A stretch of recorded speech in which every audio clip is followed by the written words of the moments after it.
Hi everybody. This unit is starting off talking about language and we quickly go into our non-verbal behaviors. And so I thought I would have in the background today for you some of the film The Pawn Shop starring Charlie Chaplin. So this is an old film that you can see has no sound on it. And Charlie Chaplin was a master of using his body to express things. And so, if you can see here, of course, he's trying to indicate to the guy that he had no idea he was late, right? If you watch the hand movements and the gestures, the guys surrounding Charlie Chaplin are upset with him and they move very frantically, and he's kind of silly and not really in a hurry about anything. So that's just kind of a fun way to start for this week. Um, but if you think about our language and our bodies, we express a lot through not just the words that we say, but the way that we say things. The tone of our voice is considered to be a nonverbal factor, for example. So I want you to think about all of the ways we express ourselves.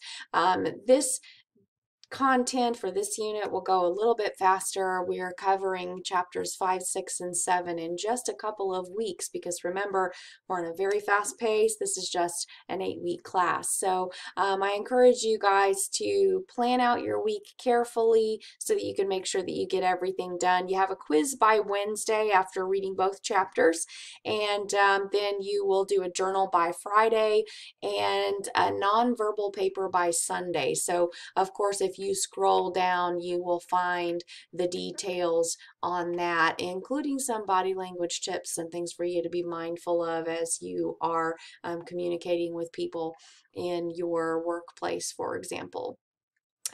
The nonverbal paper is going to involve that you fill out this paper yourself and then you give a printout or you can show on your screen someone who knows you well to kind of evaluate your communication behavior too. Now, some students have misunderstood this assignment in the past, and so I want to make sure that I am clear here that you fill out your nonverbal paper, your evaluation of yourself and your nonverbal with this link. Okay, and so this can just be done on a piece of notebook paper, but you're going to be thinking about, what do my facial expressions say and what do I do? Do I make eye contact a lot?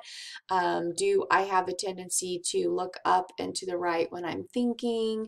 Do I smile a lot? Do I welcome people by making eye contact and smiling at them?